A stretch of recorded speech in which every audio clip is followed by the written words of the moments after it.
Como el siervo brama por las corrientes de las aguas, así es el título de la predicación, o el mensaje, ¿verdad? Más bien, es un mensaje, es una meditación, eh, en donde no me compliqué mucho con el título. Básicamente, lo que podemos entender como idea central de lo que vemos en el Salmo es que el creyente puede atravesar por profundas aflicciones, pero su alma, todo su ser, encuentra esperanza, porque el Dios del pacto es su Dios, Cristo es su roca, y el Espíritu Santo satisface su sed. Y por eso es que anhela la presencia de Dios y persevera esperando el día en que volverá a alabarle con su pueblo. Y yo meditaba en la hermana, ¿verdad? No sabemos si en este momento ya ella está consciente, pero en todo este proceso que ella está, y cualquiera, ¿verdad? Los que han estado hospitalizados varios días, y llega el domingo, y el domingo llega y están en una cama de hospital, o en su cama en casa, y incapacitados por alguna enfermedad. Uno de los anhelos es estar en la presencia de Dios con la iglesia. No es que no esté con la presencia de Dios ahí, porque si está en Cristo, ahí está. Pero hay un anhelo y un deseo de estar en otro lugar, ¿verdad? Que no es esa cama, es con la iglesia, es ahí experimentando la vida con Dios, con el pueblo de Dios. Y es bellísimo el Salmo porque lo que el salmista está experimentando es abatimiento. Nuevamente, algo está pasando, no se sabe qué es, pero está muy abatido, muy afligido. Y en medio de esa aflicción, él no está pidiendo por dinero, él no está pidiendo por salir de esa situación físicamente, emocionalmente, no está pidiendo comodidad, una solución rápida a ese problema. Lo que él anhela con todo su ser, con todas sus fuerzas, con todo, con toda su vida es estar alabando a Dios con el pueblo de Dios. Ese es el punto. Mi alma tiene sed de Dios. Ese es el asunto central. El mayor bien que él anhela no son las bendiciones de Dios, ¿verdad? No está pidiendo todo lo que Dios le puede dar como Dios Todopoderoso. Él está pidiendo a Dios mismo. Es que eso es lo bello. Él está pidiendo, él quiere a Dios, ¿verdad? Y por eso él dice, tengo sed de Dios, de la comunión con el Dios del pacto y con el pueblo del pacto. Entonces, habiendo dicho esta breve, muy breve introducción, permítame llevarlos al primer encabezado. El alma sedienta anhela la presencia de Dios. Leamos del verso 1 al 4, al 5, perdón. Empezando desde el verso 0, como dicen algunos. Al músico principal, másquil de los hijos de Coré. Como el ciervo brama por las corrientes de las aguas, así clama por ti, oh Dios, el alma mía. Mi alma tiene sed de Dios, el Dios del Dios vivo. ¿Cuándo vendré y me presentaré delante de Dios? Fueron mis lágrimas mi pan de día y de noche, mientras me dicen todos los días, ¿dónde está tu Dios? Me acuerdo de estas cosas y derramo mi alma dentro de mí, de cómo yo fui con la multitud y la conduje hasta la casa de Dios, entre voces de alegría y de alabanza del pueblo en fiesta. Dejémoslo hasta ahí. Hermanos, el verso 0, por decirlo así, dice el músico principal. Era un canto, un salmo para cantarse y que quedara para la memoria de los redimidos, o sea, nosotros. Y la palabra másquil nos lleva a que pensemos en que el salmo tiene un estribillo. Son esos salmos que tienen estribillos. El estribillo es el que se repite. Y se repite en el 5. ¿Por qué te abates, oh alma mía, y te turba dentro de mí? Espera, Dios, porque aún he de alabarle, salvación mía y Dios mío. Noten que luego se repite en el 11. ¿Por qué te abates, oh alma mía, y por qué te turba dentro de mí? Espera, Dios, porque aún he de alabarle. Y incluso el Salmo 43 se cree que es la misma unidad, es el mismo cántico, pero yo no lo voy a predicar. Pero nada más vean el verso 5 del Salmo 43. ¿Por qué te abates, oh alma mía, y por qué te turba dentro de mí? Espera a mí, porque aún he de alabarle, salvación mía y Dios mío. El mismo estribillo. Eso quiere decir más que. Y dice que es de los hijos de Coré. Coré fue aquel que murmuró contra Moisés y Dios lo eliminó. Pero eso está en Números, pero también Números más adelante va a decir que no eliminó a los hijos de Coré por pura misericordia. Interesantemente, esa generación de los hijos de Coré aún existía en tiempo de David y se volvieron buenos músicos, salmistas de verdad. Y estaban ahí encargados de la alabanza, dirigiendo la alabanza en los cultos de Israel, en el tabernáculo y todo eso. Y entonces el salmista empieza exclamando esto, o llevándonos a esta metáfora del siervo. Como el siervo brama por las corrientes de las aguas, así clama por ti, oh Dios, el alma mía. La idea es que hay una intensidad de una sed, ¿verdad? Por Dios en esa metáfora. Ese siervo, ese animal, ¿verdad? No es el siervo que es una persona que se pone a servir, no es el animalito que el salmista describe en una época de extrema sequía. No hay agua. Ya el siervo se le agotaron las reservas de agua internas, no hay nada por donde pueda conseguir agua. Providencialmente Dios no le mandó agua a ese siervo y está literalmente jadeando, bramea, anhela intensamente. Es una imagen de una necesidad intensa, muy intensa, ¿verdad? El sonido de ese animal debe ser muy angustiante escuchar, ¿verdad? Se está quejando, pero es un bramido muy profundo. Y el salmista lo tiene muy presente y lo ha visto y él dice, así como ese animal, ese siervo brama, jadea en ese tiempo de sed desesperante, porque es que si no se muere. Si no sacia su sed, se muere. Y por eso el desesperante brameo del siervo. Él dice, así, de esa manera, así, mi alma, de esa misma manera, mi alma tiene sed de Dios. Esa palabra alma, la hemos dicho varias veces, es la palabra nefesh, y no solamente es eh, mi alma, como la entenderíamos, sino es todo mi ser, es todo. Mi mente, mi voluntad, mis emociones, todo, todo, todo el salmista, todo, todito, sin ninguna otra parte, todo completito, todo tiene sed de Dios. Pero note lo que desea exactamente en el verso 2, mi alma tiene sed de Dios, del Dios vivo. Ok, la pregunta que él dice es, ¿cuándo vendré y me presentaré delante de Dios? El salmista puede tener acceso a Dios por medio de la oración, pero él está deseando algo mucho más puntual. Esa palabra, delante de Dios, quiere decir del rostro de Dios en hebreo.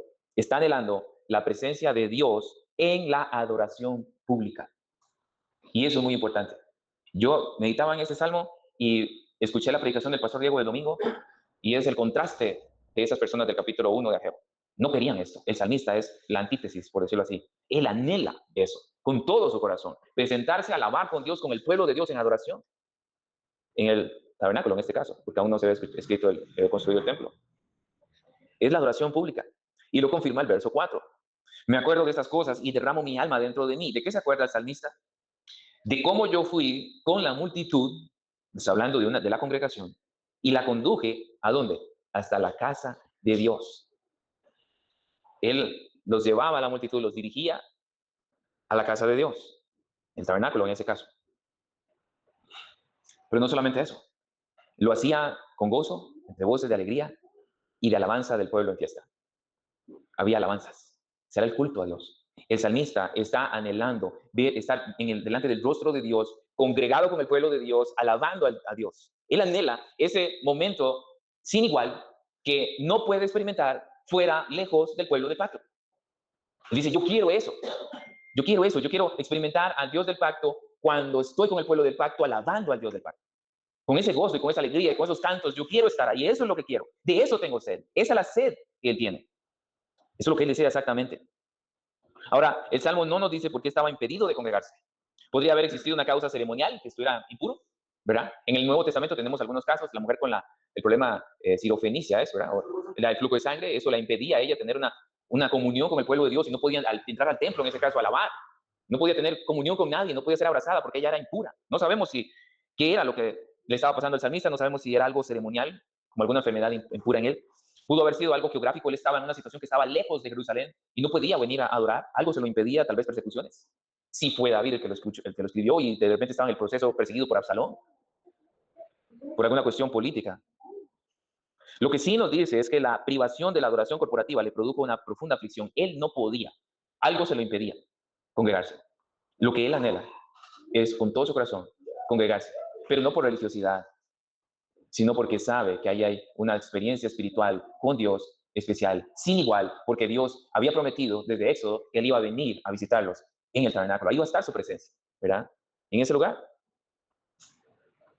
Y algo lindo, hermanos, aplicativamente hablando, es que eso confronta nuestra concepción moderna de la vida cristiana. Y es que, hermanos, ojalá que no se ponga de moda, pero es que se escucha, y a veces se escucha mucho, que hay gente que quiere vivir el cristianismo sin congregarse. Yo estoy bien sin congregarme, o nos congregamos algunos que piensan igual, ¿verdad? Pero no necesitamos ir a la iglesia. Dios está en todos lados, Él está conmigo. Dicen que abren la Biblia y oran y cantan ese día, entonces están bien así. Pero lo que experimenta el Salmo, lo que enseña el Salmo es todo lo contrario. El salmista está con Dios porque él sabe que él tiene una buena teología de Dios, pero él quiere estar con el pueblo, él quiere congregarse con todo su corazón, pero no como algo religioso, porque quiere experimentar la presencia de Dios, ¿verdad? Que dice Hebreos 10:25, no dejando de congregarnos como algunos tienen por costumbre, sino más bien estimularnos al amor y a la fe y a las buenas obras. ¿En dónde nos estimulamos al amor y a la fe y a las buenas obras? Cuando nos congregamos. Él anhelaba la congregación, porque Dios estableció la adoración corporativa como medio ordinario de comunión con su pueblo. Es un medio de gracia. Ese es el anhelo de él, congregarse, congregarse. Y eso es como el termómetro de un cristiano. Si en mi corazón anhelo congregarme, ¿verdad? No quiero estar enfermo el domingo. Que me enferme de lunes a sábado, pero que el sábado ya esté bien porque yo no quiero estar enfermo el domingo. Que me incapacite de lunes a sábado. Que el patrón se quede sin mí de lunes a sábado. Toma, aquí está la incapacidad, pero que el domingo yo esté bien. Uno desea que la enfermedad, si llegue, esté agendada. Tienes para enfermarme de lunes a sábado, pero el sábado ya váyase porque yo tengo que ir a la iglesia el domingo. Y cuando no venimos porque la enfermedad lo amerita, realmente que no es lo mismo. Yo he cuidado a mi mamá domingos que no puedo estar aquí y veo la predicación allá, no es lo mismo, ¿verdad? Esta vez que me tocaba, gracias al Señor, pude negociar con mi hermana y por lo menos mi hermana me dio chance de estar aquí, porque yo no quiero estar allá, aunque es mi mamá y la amo, al igual como ustedes aman a su mamá, pero es que yo más amo estar aquí que a mi mamá. Yo más amo estar aquí que a mi propia mamá y a mi papá. Y qué concho.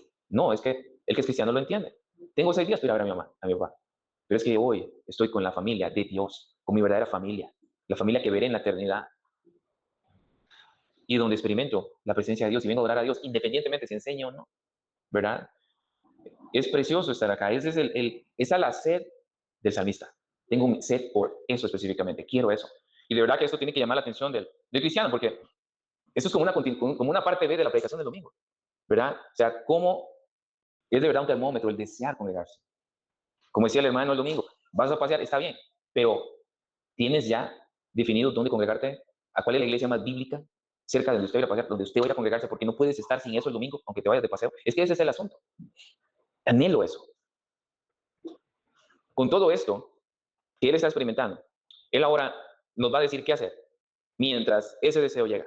Él está incapacitado, no puede congregarse, no puede experimentar esa experiencia divina, espiritual, con Dios y su pueblo. ¿Qué hace ahora? Y lo que él va a hacer, y eso me lleva al segundo encabezado, es predicarse a sí mismo. El alma abatida debe predicarse el evangelio. Versos de 5 al 11. ¿Por qué te abates, oh alma mía, y te turbas dentro de mí? Espera en Dios, porque aún he de alabarle. Salvación mía y Dios mío. Dios mío, mi alma está abatida en mí. Me acordaré, por tanto, de ti, desde la tierra de Jordán, de los hermonitas, desde el monte de Nizar. Un abismo llama a otro a la voz de tus cascadas. Todas tus ondas y tus olas han pasado sobre mí. Pero de día mandará Jehová su misericordia, y de noche su cántico estará conmigo, y mi oración al Dios de mi vida. Diré a Dios, roca mía, ¿por qué te has olvidado de mí? ¿Por qué andaré yo enlutado en la opresión del enemigo? Como quien hiere mis huesos, mis enemigos me afrentan, diciéndome cada día, ¿dónde está tu Dios? ¿Por qué te abates, oh alma mía? ¿Por qué te turbas dentro de mí? Espera a Dios, porque aún he de alabarle. Ahí vemos el estribillo 2 veces. ¿Por qué te abates, oh alma mía? O sea, él está muy, muy afligido. Esa palabra abatirse o abatida quiere decir hundido, inclinado. Él está, por decirlo así, encorvado por la aflicción. Y él dice abatido. Él no está negando esa aflicción. Él sabe que está en medio de esa aflicción. Pero él la interpreta a la luz del evangelio. Porque lo que hace es predicarse. Si hay algo difícil, cuando uno está abatido, afligido, en tristeza profunda, o tal vez hasta clínicamente en depresión, porque hay muchas personas que a veces dicen, tengo depresión. No, hay ciertos criterios, y yo sí creo eso, hay ciertos criterios que se deben cumplir para que usted realmente sea diagnosticado con una depresión. Yo puedo estar triste hoy, pero eso no quiere decir que yo tenga depresión, porque mañana yo voy a estar bien. La depresión ya es algo muy largo y tiene muchos síntomas feos, pero podemos evitar esos días largos y una situación complicada, anímica, enfermiza, que ya eso es depresión, haciendo lo que hace David, que de hecho el pastor Diego también ya lo mencionaba en otros salmos, hablarse uno mismo y predicarse uno mismo. Es lo que está haciendo David. Él se está predicando a sí mismo y él está diciendo, ¿por qué te abates, tu alma mía? Le está hablando consigo mismo. ¿Por qué te turbas dentro de mí? Espera en Dios. Es decir, ten esperanza, ¿verdad? ¿Qué dice 1 Corintios capítulo 3 al final? La ciencia acabará y él menciona una triada. Lo que permanece es la fe, la esperanza y el amor. La triada de Pablo. Esperanza.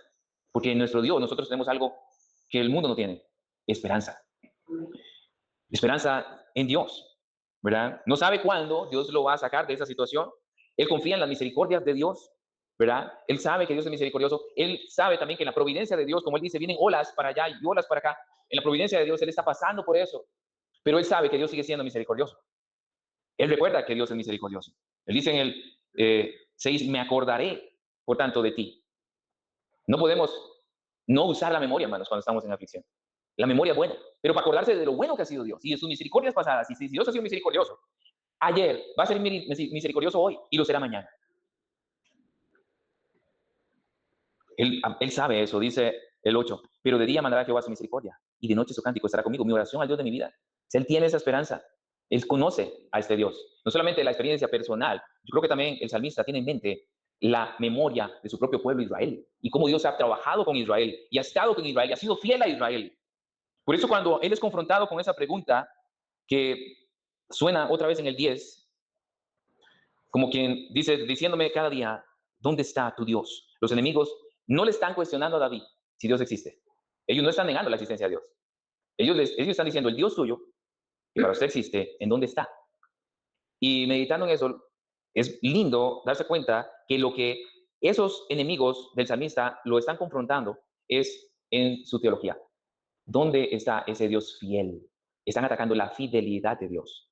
Dios es fiel para con Israel, Dios es fiel para con el pueblo del pacto, pero mírate, ¿en dónde está ese Dios? ¿Dónde están sus promesas? ¿Dónde está su salvación? Están cuestionando el carácter de Dios, la fidelidad de Él, ese atributo bellísimo, como oraba la hermana, inmutabilidad. Porque Dios es inmutable, Dios es fiel, porque Él no cambia. Y están cuestionándole eso. ¿Qué hace Él? Se predica a sí mismo el Evangelio. Se predica a sí mismo el Evangelio. Y obviamente también está orando. Y en el verso 9 dice, diré a Dios, roca mía. Yo sé que cuando pensamos en Cristo, vemos a este salmista que le cuestionan dónde está tu Dios. En la cruz, Jesús experimentó burlas, escarnios y cosas de esas. Lo peor fue que Jesús realmente fue abandonado por Dios en la cruz. Pero yo quisiera, hermanos, también que nos tomáramos de esa expresión del salmista cuando dice, diré a Dios, roca mía, roca mía. Porque él está en un desierto como en el siervo. Él está en un desierto. El siervo está con escasez de agua, a punto de morir de sed, y él se identifica en ese mismo lugar sin agua, es un desierto, y él necesita agua para vivir. Y esa agua es Dios. Israel experimentó lo mismo. Y Dios, en Éxodo 17, ¿recuerdan? Y Dios suplió la sed de Israel cuando Moisés fue y golpeó la roca. La roca recibió el juicio para que el pueblo no muriera de sed. Y la roca fue la que proveyó proveyó para la sed. Y fueron arroyos inmensos lo que salieron de ahí. Jesús dice en San Juan 7:37, si alguno tiene sed, venga a mí y beba. Y luego él explica que está hablando del Espíritu Santo cuando él dice, y de su interior correrán ríos de agua viva. Está hablando del Espíritu Santo que ellos iban a recibir. Entonces a mí me encanta esto porque no se ve al simple vista, pero el Salmo es trinitario.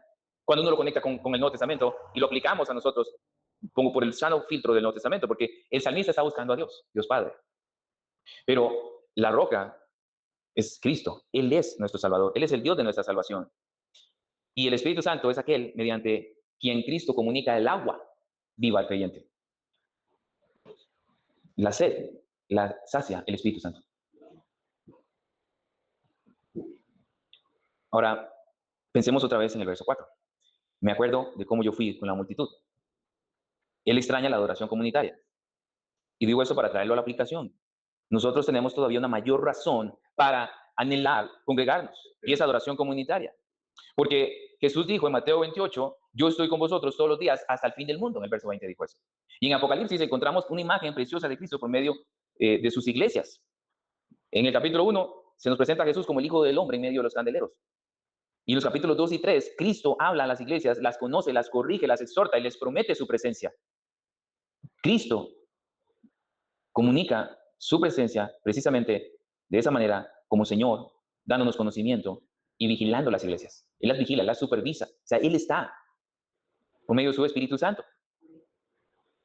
Por eso, hermanos, de verdad, es un llamado a amar congregarse, porque es una presencia corporativa, especial, la que experimenta el creyente cuando el pueblo, la iglesia local, que es la casa de Dios. En el antiguo pacto, el salmista dice, ¿cómo los dirigía yo hacia la casa de Dios? Que era el tabernáculo. Esa era la casa de Dios. Y ahí habitaba Dios con su pueblo. En el Nuevo Testamento, Pablo le dice a Timoteo, para que sepas comportarte en la casa de Dios, que es la iglesia, columna y baluarte de la verdad. El salmista anhelaba ir a la casa de Dios. Nosotros debemos anhelar la casa de Dios, no lo contrario. Por eso es una invitación a ser fiel a congregarse. Dios quiere un pueblo fiel, que lo represente fielmente.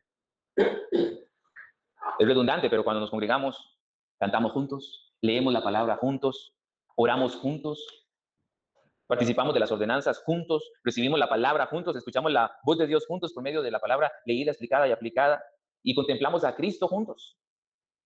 Por eso Cristo ha prometido estar con su iglesia, no congregarse por razones no justificadas. Es realmente algo que debe encender las alarmas, porque es el termómetro de amor hacia Dios que puede tener alguien. Cuanto más amo a Dios, yo más debo amar a su iglesia. No se puede amar a Cristo sin amar a la iglesia. No se puede desear a Cristo y no amar a la iglesia. No venir a estar con los hermanos, escuchar la palabra, ver cómo están, saludarnos, edificarnos, llamarnos la atención si es necesario en amor. Todo eso es parte de, somos una familia. Como el siervo brama por las corrientes de las aguas. Yo creo que esa es la idea central y lo que más quería enfatizar del Salmo. Una pregunta linda que debemos hacernos es, ¿de qué tenemos sed? Muchas personas pueden venir a la iglesia teniendo sed de otras cosas. Muchas personas hoy en día van a iglesias, pero tienen sed de solución a sus problemas. Lamentablemente tienen sed de prosperidad, tienen sed de sanidad, tienen sed de tranquilidad, tienen sed de encontrar respuestas, tienen sed, especialmente los lobos esos que se paran al frente a manipular a las personas de reconocimiento. Pero el salmista exclama, mi alma tiene sed, no de esas cosas, de Dios, de Dios. Él se dice a sí mismo, espera en Dios. Dios es mi roca, Él es el Dios de mi salvación. Cristo nos dijo, el que tiene sed, venga a mí. Nuestra sed es hacia, nuestra sed es Cristo, es más de Él, más de su iglesia, su amada iglesia. Por eso, si alguien se encuentra tentado a aislarse, tiene que exhortarse a sí mismo y decirse, yo debo pensar igual que el salmista, anhelo volver con la multitud a la casa de Dios. Hermanos, y ahorita, mientras el hermano oraba de la muerte y eso, yo a la vez tenía el salmo en mente y pensaba en ese salmista y yo decía, si Dios no le concedió eso en vida, no quiere decir que no se lo concediera nunca, porque cuando partamos con el Señor, esto será una realidad plena. Eso también es escatológico. Cuando el creyente parta con Cristo o Cristo venga por su pueblo, finalmente estaremos con Él, cantándole con esos millares de ángeles, con ese montón de redimidos, todos a una voz, cantando, santo, santo, santo, cantando al Cordero, contemplando al Cordero, todos adorándolo, conociéndolo, experimentando una comunión perfecta, si ya sin ese majadero pecado que hay entre nosotros, que es molesto, al final se vivirá de una manera plena cuando Cristo venga, el Señor, y venga por su iglesia, que es su casa. Visión beatífica. Amén. Cierro con esto. La sed del alma no encuentra su satisfacción definitiva en las circunstancias cambiantes de esta vida. Ahí no hay sed que sea saciada, sino solo en el Dios del pacto. El Padre que nos recibe, Cristo es la roca donde yo me refugio, Él es mi consuelo, Él es mi lugar seguro. Y lo lindo, hermanos, es el Espíritu Santo que se nos ha dado a nosotros. Jesús dijo que de Él había, por medio de Él, en nosotros iba a correr el agua viva, el Evangelio. Por eso, hermanos, si en algún momento tenemos que pasar por abatimiento, también pongamos en práctica lo mismo que hizo el salmista. Predicarnos a nosotros mismos. Espera en Dios. Está afligida. Tiene ansiedad, preocupaciones, depresión. Hablarnos y predicarnos. Espera en Dios. Espera en Dios. Aún he de alabarle. Él es mi Dios y mi salvación. Y predicarnos ese glorioso evangelio del perdón que tenemos en Cristo Jesús para todos nuestros pecados. Y saber que Él está con nosotros. Él envía esas olas. Él se las envió al salmista. Él está consciente de que esas olas de aflicción fueron providencialmente enviadas por Dios. Dios está en control. Pero Él confía. Él tiene esa esperanza. Amén.